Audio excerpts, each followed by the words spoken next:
E aí, Flávio, basicamente o que desencadeia essa decisão do Alexandre de Moraes de te impedir de falar com teu pai assim, mesmo com todo esse cenário que tu descreveu, que já era bastante restritivo, e agora tu só consegue falar com ele daqui a 3 meses. Isso vem porque tu leu uma carta do teu pai na tua rede social, né? Deixa eu voltar no tempo aqui um pouco, e aí porque assim, vamos lá.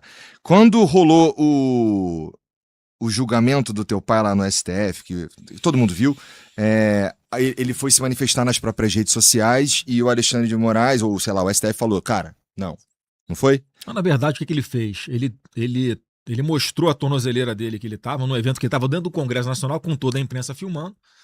Aí veio essa tese louca do Alexandre de Moraes, que ele estava explorando a mídia para, sei lá, fazer alguma coisa contra o andamento normal do processo. Quer dizer, já começou sem pé nem cabeça, né? A restrição dele a usar as mídias sociais. Então... Aí, tá bom, rolou a restrição. Aí depois daí tu me ajuda se eu estiver falando besteira. Ele deu uma entrevista e saiu por um outro canal que não as redes sociais dele e aí tomou uma outra restrição ou algum outro tipo de notificação ou qualquer coisa do Alexandre de Moraes. Eu lembro que na época tinha até uma questão de, isso aqui é censura prévia, isso aqui não é censura prévia, o cara não pode falar, esquisito pra caramba. Foi toda uma discussão. Ficou proibido de dar entrevistas, se não me engano. Ficou. E também uma decisão meio enigmática, né? Porque as decisões dele são meio confusas. Ele deixa sempre uma brecha para, se ele quiser, de forma subjetiva, ferrar se quiser ferrar, ou passar a mão na cabeça se quiser passar a mão na cabeça, né? E essa insegurança jurídica é muito ruim. Então ele estava proibido de dar entrevistas, depois ele falou que podia dar entrevistas, mas não podia falar do processo, alguma coisa assim. E aí, no fim das contas, aqui a pergunta é a seguinte, cara. Eu não tenho outro jeito de te perguntar, então desculpa. Por que diabo tu leu essa carta, cara? Porque não ia dar merda. O cara tá de olho, Igor, em tu, meu irmão. Você não lembra, cara, se você vai... Já era... Desculpa. Mas é que assim, importa pouco o que a gente considera que é humano, que é certo e o caralho. Porque assim, a gente não consegue mudar a regra do jogo atirando pedra na parada. A gente precisa entrar na parada e jogar com a regra. Então, desculpa, mas na minha opinião, quando tu lê a carta, tu tá brigando com um cara que tá numa posição que consegue te atrapalhar. Não, ito nenhum, Igor. Foi a 5ª carta dele, cara. Então, desculpa se eu tô mal informado. Foi a 5ª carta dele. Eu vou te lembrar aqui. A primeira foi lá em... Eu informo que ele tinha decidido que meu nome seria o pré-candidato à presidência no dia 5 de dezembro do ano passado. Aí fica naquela, mas o Bolsonaro não falou, ninguém sabe se é verdade, desconfiando, né, de que eu teria falando sem autorização dele.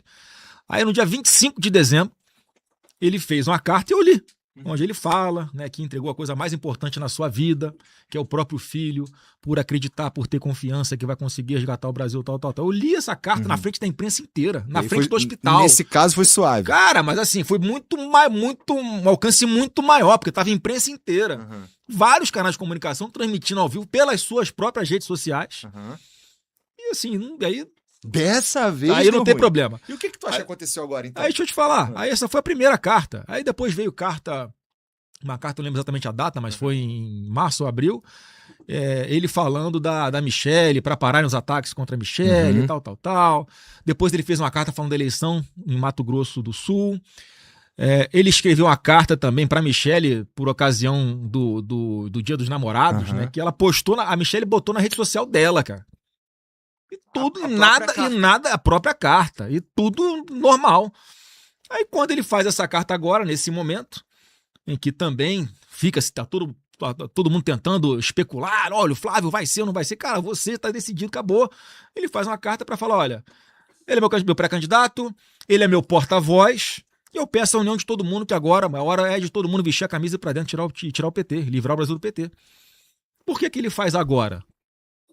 Ô, Igor, ele só tava querendo uma desculpa pra acabar de enterrar meu pai vivo. Não tem nenhuma lógica ele querer me dar essa punição de 90 dias sem falar com ele, a não ser a vontade do Alexandre de Moraes de deixar ele incomunicável com o próprio, além do seu próprio filho, com o pré-candidato à presidência da República. E é óbvio que cada passo que eu dou, eu pego a orientação dele. Então, assim, mais uma vez é para atrapalhar. Ele já estava há 90 dias proibido de falar com todo mundo. Para eu levar minhas filhas lá, as netas dele, eu tive que pedir autorização para ele. E a hora que ele escolheu, o dia que ele escolheu. O irmão do meu pai, por exemplo, o Renato Bolsonaro, ele é pré-candidato a deputado federal lá em São Paulo. Ele não pode visitar meu pai. Ele requer lá pro Alexandre de Moraes para ver se pode visitar o próprio irmão. E o cara não julga, não decide. Quer dizer, então assim, ele já tá 90 dias sem falar com ninguém, já atrapalha muito a articulação política e agora ele encerra a comunicação para dificultar ainda mais e atropelando o meu direito inegociável de ser o advogado dele, o direito dele inegociável de ter acesso à comunicação com a própria defesa e com o próprio filho. Quer dizer, uma coisa sem pé nem cabeça, Igor. Então não dá para botar na minha conta, ele é culpa do Flávio. Você vai lembrar que lá da outra vez, por que ele foi para domiciliar? Olha como é que funciona a mente desse cara. Eu convoquei uma vigília para orar pelo meu pai, cara. Foram pastores, as pessoas foram lá cantar louvor. E ele botou na cabeça que era algo que ia ser servir pro presidente Bolsonaro fugir. Ele botou na cabeça dele... Isso tem pé nem cabeça, bicho. Porque ele já queria fazer. E assim que ele tá agindo, ele tá tratando o Bolsonaro como um sequestrado em cativeiro. Esse aqui é meu sequestrado, eu faço o que eu quiser com ele. É isso que tá acontecendo.